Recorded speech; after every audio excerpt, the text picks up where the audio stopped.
की राजधानी पटना के पाटलिपुत्रा स्पोर्ट्स कॉम्प्लेक्स में हो गया है।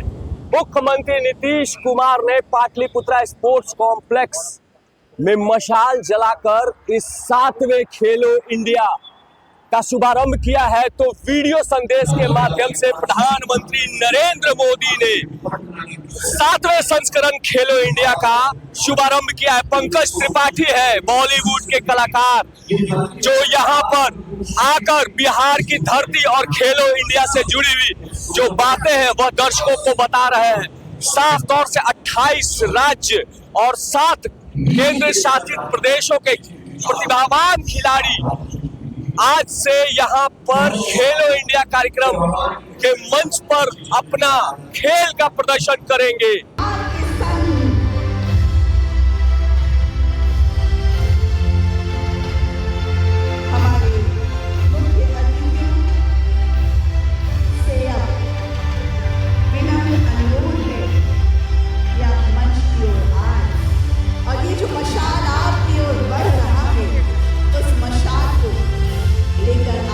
प्रज्वलित करें। सभी सम्मानित माननीय अतिथियों से सादर विनम्र अनुरोध, मशाल को प्रज्वलित करें।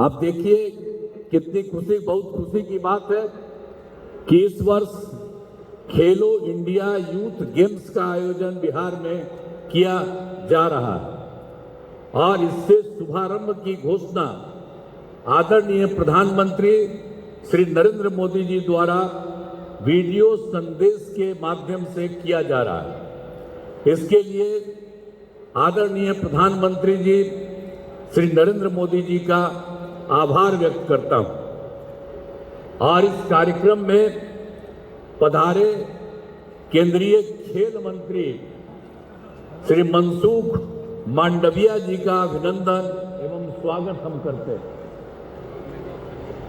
इन खेलों में शामिल होने के लिए देश के कोने कोने से आए खिलाड़ियों का भी मैं स्वागत करता हूं और उनका अभिनंदन करता हूं। आप सब जानते हैं कि केंद्र सरकार द्वारा वर्ष 2018 में खेलो इंडिया यूथ गेम्स का आयोजन किया जा रहा है। अब केंद्र सरकार द्वारा इस वर्ष खेल इंडिया यूथ गेम्स 2025 के आयोजन की जिम्मेदारी बिहार को दी गई है। यह हम सभी बिहार वासियों के लिए बहुत ही गौरव की बात है और खुशी की बात है। बिहार में खेलो इंडिया यूथ गेम्स का आयोजन 5 जिलों में क्रमशः पटना, गया, नालंदा, राजगीर, भागलपुर एवं बेगूसराय में किया जा रहा है और ये सब किया जा रहा है तो हाल ही में हमने पटना का, गया का और राजगीर में खेलों की तैयारियों का जायजा लिया। आ करके देखे, यहाँ भी देखे और आप जानते हैं गया में भी देखा और जो बात कही जा रही है जो राजगीर के बारे में, नालंदा का राजगीर में है, वहाँ की तैयारियों का भी जायजा लिया है, देख लिया है। काफ़ी ठीक ढंग से वहाँ पर हो जो इसी के बारे में जैसे ही पता लगा तो हमको लगा कि जरा देख रहे तो 3 जगह तो हम देख ही लिए। और हम बताना चाहते हैं, एक बात और आपको बताना चाहते हैं कि राज्य सरकार द्वारा पहले से ही खेल सुविधाओं का विकास किया जा रहा है। यहाँ पहले ही से हम लोगों के यहाँ रहा है और अब केंद्र सरकार का भी इसमें सहयोग मिल रहा है तो ये तो और खुशी की बात है। पहले हम लोगों का था ही, अब उसमें केंद्र के भी तरफ से मिल गया है तो इसके लिए बहुत खुशी की बात है। काम और इसी के चलते अब काम और तेजी से होगा। अब पाटलिपुत्र स्पोर्ट्स कॉम्प्लेक्स का निर्माण कराया गया है। यहाँ आज यह कार्यक्रम हो रहा है और यहीं पर जो कराया गया यह कार्यक्रम हो रहा है, सभी स्कूलों एवं अन्य जगहों पर खेल मैदान का निर्माण कराया जा रहा है।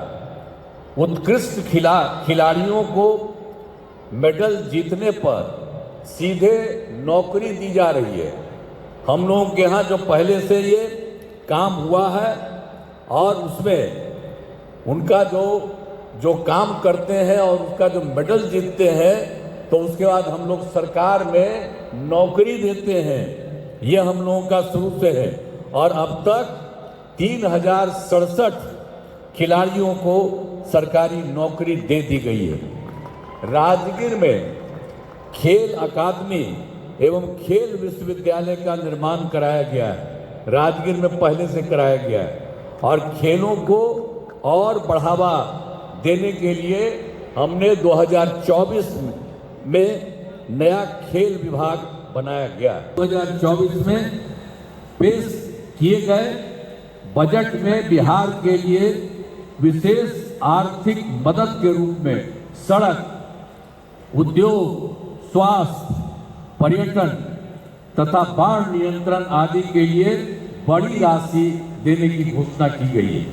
अब इसके बाद दूसरी बात, इस वर्ष फरवरी 2025 में केंद्रीय बजट में ही बिहार में मखाना बोर्ड की स्थापना, ग्रीनफील्ड एयरपोर्ट की स्थापना, पश्चिमी कोसी नहर के लिए वित्तीय सहायता, राष्ट्रीय स्तर के खाद्य प्रसंस्करण संस्थान की स्थापना एवं पटना IIT के विस्तार की घोषणा की गई है। साथ ही इस वर्ष जो अभी देख रहे हैं खेलो इंडिया यूथ गेम्स का आयोजन का जिम्मा बिहार को दिया गया, जिसके बारे में चर्चा हुई, वह दिया गया। उन्होंने लगातार इस बार जो तीसरी बार सरकार बनी तो उसके लिए लगातार ये काम कर रहे हैं। एक पहला किया, दूसरा किया, तीसरा किया। इन सभी के लिए मैं आदरणीय प्रधानमंत्री श्री नरेंद्र मोदी जी का नमन करता हूं और उनके प्रति मैं आभार व्यक्त करता हूं कि बिहार के विकास के लिए भी वो सारा काम करना चाहते हैं। एक बात जान लीजिए, शुरू से तो हम लोग थे, बीच में इधर उधर दो जगह कुछ हुआ, लेकिन कभी हम लोग इधर उधर कहीं नहीं जाएंगे। हम लोग यही रहेंगे साथ में, जो शुरू से थे। हमको बनाए कौन? वही न बनाए, श्रद्धेय अटल बिहारी वाजपेयी जी, वही हमको बनाए थे। तो इसीलिए कभी हमने पटिया में दो कर दिए, 2 बार इधर उधर, वो कभी संभव नहीं है। हम लोगों के साथ जो पुराना रिश्ता है उसी के साथ सब दिन हम लोग रहने वाले हैं। और इसके लिए जो ये सब बात हो रही है, इतनी खुशी हुई है, इतना अच्छा लगा है कि हम यहाँ पर आ रहे हैं। और अंत में खेलो इंडिया यूथ गेम्स 2025 के वीडियो संदेश के माध्यम से शुभारंभ की घोषणा के लिए आदरणीय प्रधानमंत्री श्री नरेंद्र मोदी जी को पुनः मैं धन्यवाद देता हूं और इसके साथ ही केंद्रीय खेल मंत्री एवं इस कार्यक्रम में उपस्थित सभी अतिथियों का भी मैं आभार व्यक्त करता हूं और इस कार्यक्रम के आयोजन हेतु केंद्र एवं राज्य सरकार के सभी अधिकारियों एवं कर्मचारियों को मैं धन्यवाद देता हूं। मैं देश के विभिन्न राज्यों से आए हुए सभी खिलाड़ियों को शुभकामनाएं देता हूं और यहाँ जितने लोग आप उपस्थित हैं सबका मैं नमन करता हूं और सबको मैं बधाई देता हूं। इन्हीं शब्दों के साथ मैं अपनी बात समाप्त करता हूं। बहुत बहुत धन्यवाद, आभार। गौरतलब हो कि 4 मई से 15 मई तक इस पूरे 7वें खेलो इंडिया का आयोजन हो रहा है, जिसको देखने के लिए राजधानी पटना के पाटलिपुत्रा स्टेडियम में दर्शकों की भीड़ लगी हुई है। राजधानी पटना और उसके आसपास से पहुंचे दर्शक इस 7वें संस्करण का लुत्फ उठा रहे हैं और मुकम्मल तौर पर पूरे कंकड़बाग इलाके में पाटलिपुत्रा स्पोर्ट्स कॉम्प्लेक्स आने के लिए भी ट्रैफिक रूट को परिवर्तन किया गया है। और कहीं ना कहीं मुख्यमंत्री नीतीश कुमार ने आज पटना के इसी पाटलिपुत्रा स्पोर्ट्स कॉम्प्लेक्स में 7वें संस्करण खेलो इंडिया का उद्घाटन या यूं कहे शुभारंभ मशाल जलाकर किया। तो दिल्ली से प्रधानमंत्री नरेंद्र मोदी ने वीडियो संदेश के माध्यम से राजधानी पटना के इस धरती पर हो रहे 7वें खेलो इंडिया का शुभारंभ किया। नीरज त्रिपाठी, न्यूज़ 24 पटना।